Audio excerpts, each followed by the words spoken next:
buenos días, amigos de Ultimátum Digital. Sean todos bienvenidos a este espacio informativo de Arsenal de Plumas. Los comentarios, las opiniones de nuestros columnistas y articulistas que hablan de lo que pasa en el mundo, en México y por supuesto en Chiapas. Recíbale un saludo cordial de nuestro director general, el licenciado Ahmed Samayoa Arce. Y me acompaña en este día en el estudio nuestro subdirector del diario Ultimátum, el licenciado Alejandro Moguel Serrano. Alejandro, muy buenos días. ¿Cómo estás, Tony? Muy buenos días. Qué gusto estar aquí contigo y con la audiencia de Ultimátum.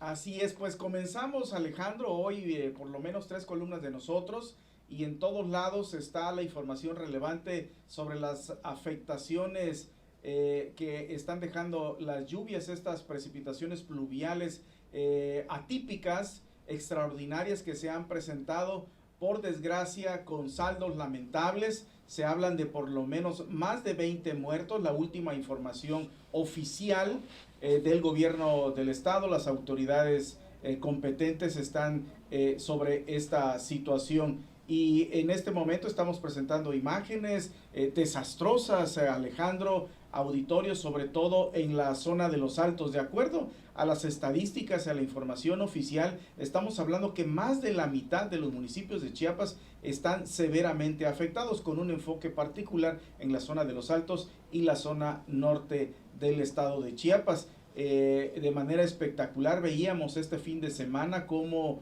una luz de tierra por la humedad constante que ha recibido la tierra literalmente en la zona de los Altos, específicamente en el municipio de San Juan Chamula, ubicado en los Altos de Chiapas, no muy lejos de la capital Tuxtla Gutiérrez. Se precipitaba una casa, un grupo de familias ahí adentro, y con un saldo pues lamentable de fallecidos, incluso menores de edad. Este fin de semana incluso transmitíamos por nuestras redes sociales los funerales sobre esta situación, el dolor de muchas familias que no solo vieron perdidos sus bienes materiales, desde sus casas, sus coches, que fue arrastrado por estos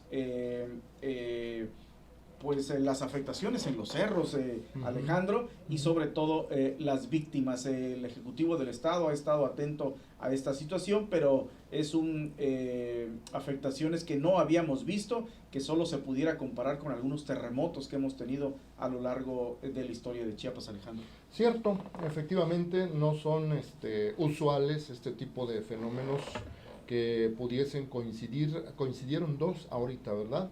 La tormenta tropical ETA, que venía de Centroamérica hacia el rumbo nuestro, pero decía yo el otro día que curiosamente se giran hacia otro lado, y antes de llegar a Chiapas pues giró esta tormenta y se fue rumbo a Cuba y rumbo a los Estados Unidos. Por allá anda ahorita, pero provocó muchos estragos en Centroamérica. En Guatemala hasta hoy llevan más de 100 muertos.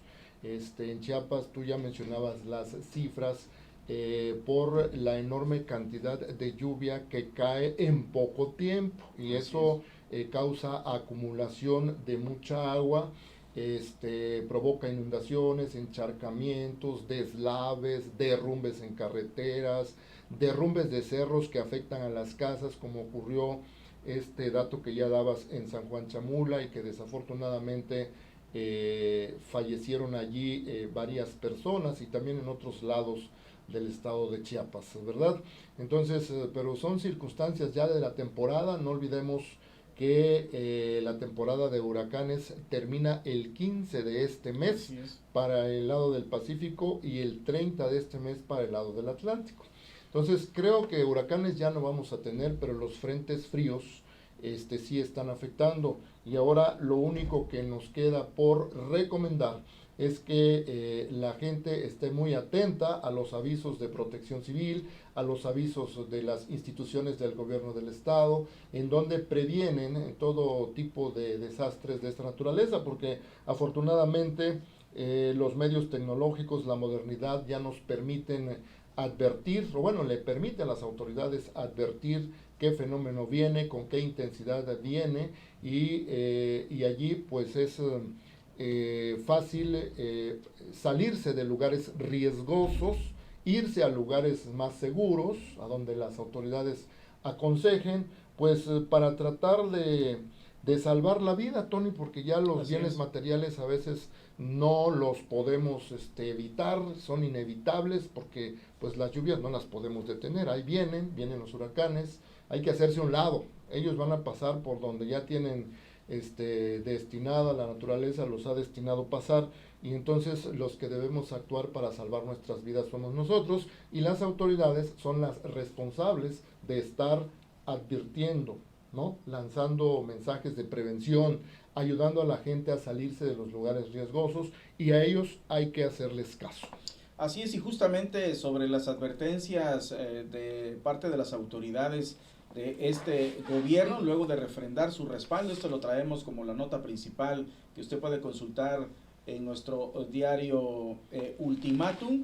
Dice la información que luego de refrendar su respaldo a las familias damnificadas por el Frente Frío número 11 y la depresión tropical ETA, el gobernador, el doctor Rutilio Escandón Cadenas, aseguró que los paquetes alimentarios y la ayuda continuarán llegando a todas las personas que así lo requieran, al informar que en una primera fase el gobierno de Chiapas entregará más de 4,000 paquetes alimentarios donados por el sistema DIF Chiapas. Escandón Cadenas precisó que con apoyo de la Secretaría de la Defensa Nacional a través de la implementación del Plan DN3E, la Secretaría de Marina con el Plan Marina y la Guardia Nacional, el Sistema de Protección Civil y los ayuntamientos están atendiendo a la población necesitada. Y Alejandro, auditorio, se han destinado en varios puntos de la geografía chiapaneca, sobre todo la más cercana, espacios de ayuda humanitaria, se han colocado refugios que están siendo coordinados por todos los órdenes de gobiernos, empezando por el gobierno federal y por supuesto el estatal y los municipios, además de las autoridades competentes en este ramo, como son las de protección civil, que son las encargadas de atender de manera profesional este caso de desastres, que lo han hecho en otros momentos. Y en fin, la información es muy amplia de muchos municipios, estamos hablando de casi la mitad, si pudiéramos imaginarnos este desastre de la naturaleza, Alejandro, auditorio, se habla de cifras superiores a muchos millones de pesos que ya se están considerando, y vendrá una etapa muy interesante y que estaremos atentos. Se habla de afectaciones en 16,077 viviendas, interrupción en 158 tramos carreteros. Esta es la última información oficial. Deslizamientos de laderas que ya estaban inestables, desbordamiento de 87 ríos, Alejandro. Tres comunidades incomunicadas ayer estaban tratando de introducirse a estas zonas, a estas comunidades que estaban totalmente anegadas por la lluvia. Alejandro, por vía helicópteros, estos camiones especiales del ejército Homer estaban ahí trasladándose al lugar para atender a las poblaciones. 5 tramos de red de energía eléctrica afectadas, 11 redes de agua potable alcantarillados también dañadas, y en las últimas horas especialistas de protección civil estaban haciendo sobrevuelos, Alejandro, donde se podía, porque acuérdense que para colmo de males, o no sé cómo llamarlo, Alejandro, nuestra orografía, nuestra geografía, de cuando tú vas viajando por helicóptero o por avión, estás en unos segundos en una planicie y de repente estás en montaña. Y para la aviación hay que ser muy diestros estos pilotos, habría que reconocer la destreza que tienen para aterrizar en lugares que no es posible aterrizar de manera cotidiana, y sin embargo tenían que hacerlo esforzándose más para atender a esta población, porque era humanamente imposible ir por tierra, Alejandro. Incluso por lancha se veía la gente en algunos lugares con lanchas especiales, con motor potentes. No se puede hacer con canoitas ni con flotadores normales. Una situación bastante trágica, Alejandro. Sí, hay que recordar, ha habido creo que 3 fenómenos muy desastrosos de este tipo. Recuerdo muy bien en 1998 el huracán Mitch, también vino del lado de Centroamérica y acabó con varias poblaciones de la costa. Una de ellas es Valdivia, allá por Mapastepec. Hay mucha gente que haya ido por allá. Todavía llegas, pasas a nivel de tierra y se ven los techos de las casas como a medio metro de la tierra, porque ahí se quedaron sepultadas y ya no pudieron rescatarlas ni para qué, ¿verdad? Eso fue el huracán Mitch en 1998. Así es. el huracán Stan, que fue en el 2005, que acabó también prácticamente con la infraestructura carretera y de todo tipo en 41 municipios en tiempos de Pablo Salazar. Así es. Y uno que nos pegó aquí en Tuxtla, que lo han de recordar, en 2003, Así que es, sí. fue, ahorita me acuerdo el nombre, pero fue que acabó con gran parte de la Quinta Norte, el río Sabinal se salió. Exactamente, y entró por esta zona, yo recuerdo perfectamente bien, llegó hasta Terán, pero entró por el Club Campestre, por la zona del Club Campestre, y destruyó toda esa zona hasta derramarse esta cantidad de agua sobre la Quinta Norte, en efecto, en la tradicional venta de Harry, ya me acordé, exactamente. Y fue impresionante porque no había pasado eso en Tuxtla, todos los locales comerciales de la Fayuca que conocemos, ¿no? Arrasó con todos ellos. Recuerdo los amigos de allá por la UNACH, tenemos ahí amigos en Radio Núcleo, también acabó con el material que tenían abajo. TV Azteca estaba en la Quinta Norte. Bueno, pues son tres muy desastrosos que ocurrieron, tres fenómenos desastrosos en el pasado, y ahorita pues ojalá ya termine y ya se terminen de dar más cifras lamentables, ¿verdad? Yo creo que ya va a dejar de llover. Seguimos en temporada de frentes fríos, hay que tener muy pendiente eso. Los huracanes ya se están yendo, ya se están diluyendo porque termina la temporada, como les mencionaba yo, de acuerdo con las autoridades que ven este asunto de meteorología, pues saben muy bien, calculan muy bien en qué tiempo se acaban los huracanes, pero los frentes fríos siguen viniendo y causan lluvias. Entonces, pues nuestra solidaridad a todas las familias que han quedado sin hogares, nuestro pésame a quienes han perdido a algún familiar, pero bueno, son cosas de la naturaleza, las debemos tomar como una enseñanza para próximos eventos. Hay que estar muy atentos. A veces la gente no quiere, ¿cómo se dice?, desapegarse de su casa, de sus bienes. Lo más importante es salvar vidas.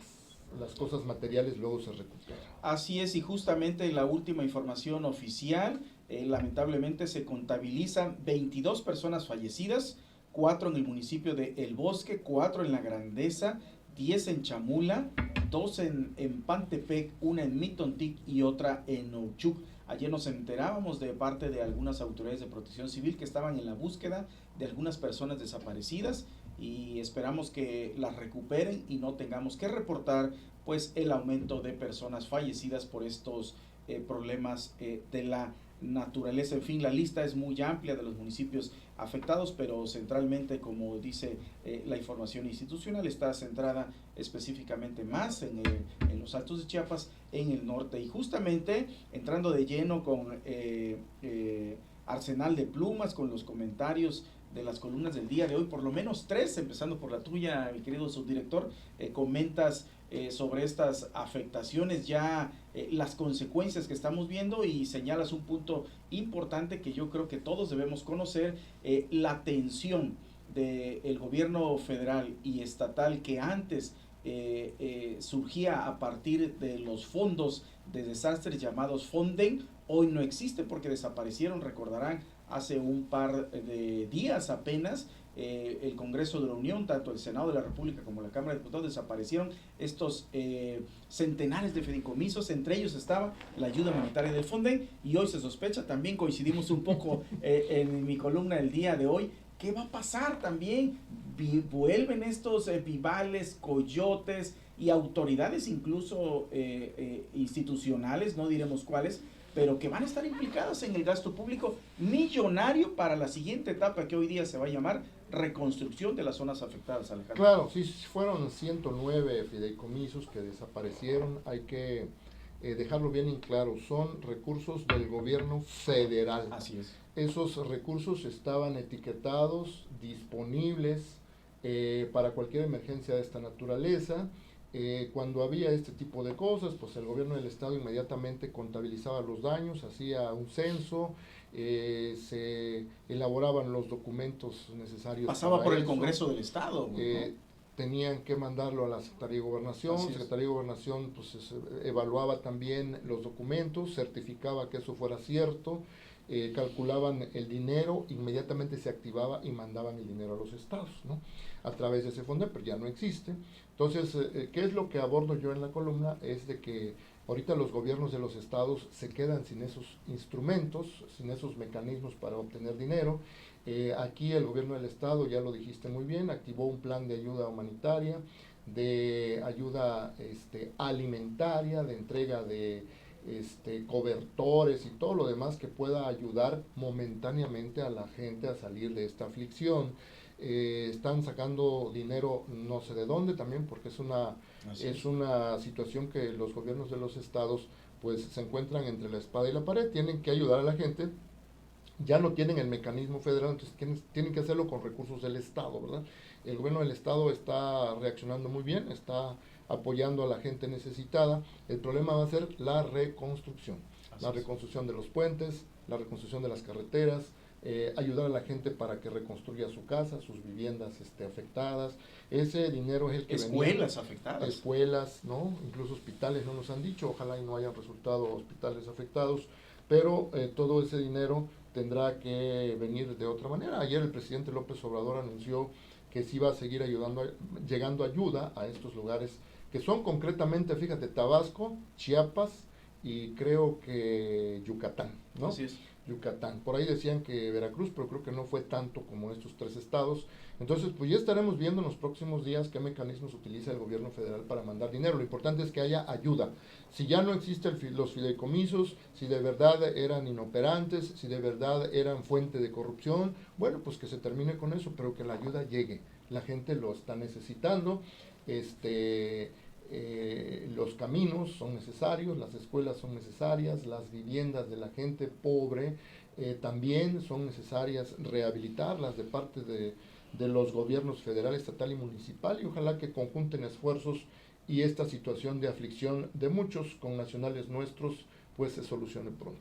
Así es, y justamente coincidimos, Alejandro, hoy en los comentarios de nuestras columnas. Su servidor escribe justamente esto, que en temporada de crisis es cuando se reconocen los verdaderos liderazgos, y algo que hoy día se llama de manera profesional en varias partes del mundo, la gestión de crisis, cuando tenemos serios problemas, desastres naturales, terremotos, sí, o crisis económicas como lo que estamos viviendo en el COVID. Ahí es cuando se reconoce la capacidad de liderazgo de los gobernantes, y sobre todo un tema que comentabas, Alejandro, que ojalá esta mala experiencia, hay que decirlo con todas sus letras, es una muy mala experiencia por este desastre natural, aprendamos algo, y que tiene que ver también con las políticas públicas respecto no solo a la atención inmediata con las crisis, sino el día después.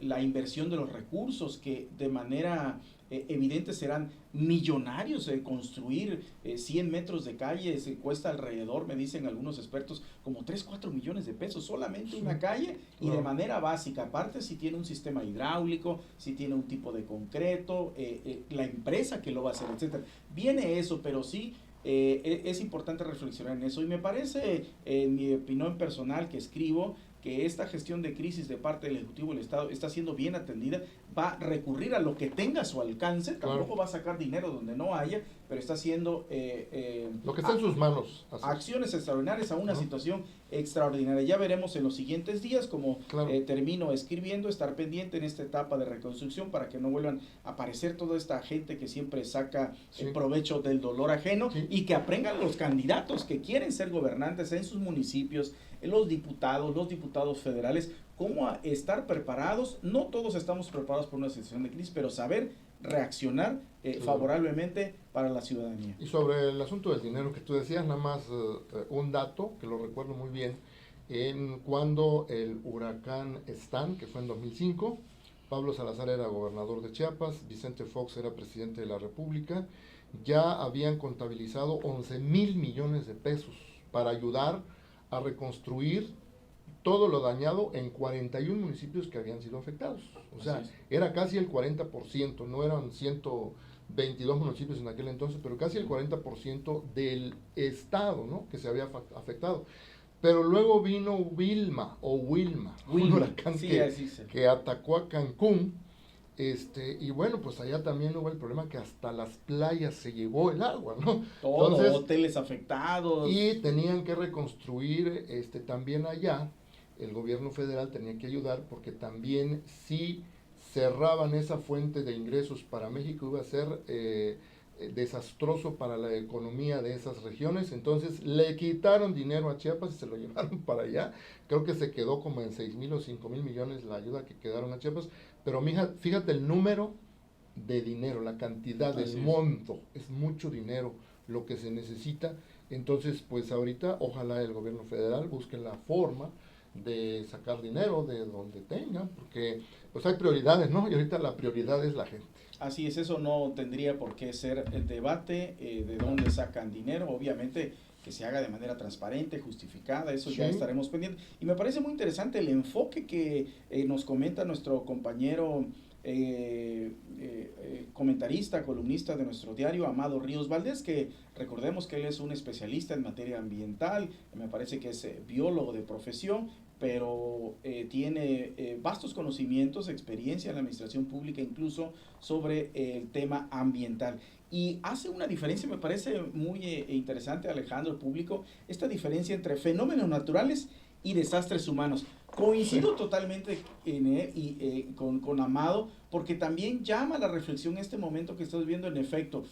Muchas cosas que de manera natural, como tú expresabas, no podemos detener un huracán, no podemos detener muchas cosas, pero aquí el señalamiento que nos hace Amado Ríos es esta diferencia también muy notable en la aportación humana que hacemos, porque eso multiplica un desastre natural. Un elemento que él expone y que coincido totalmente es dónde se están construyendo las casas. El crecimiento poblacional de muchos lugares, cabeceras municipales y comunidades indígenas a lo largo y ancho de Chiapas regularmente no han sido reguladas, no han sido observadas y se siguen construyendo en laderas, obviamente por la situación de pobreza extrema, pero creo que es un momento de atención para todos y por supuesto las autoridades competentes del ramo de la construcción, de la autorización, en donde a partir de ahora ya no deben construirse. Claro. Ya vimos esas imágenes muy dramáticas, trágicas, de cómo la gente está gritando porque su familia está viendo que se va desplazando en el cerro y mucha gente murió ahí.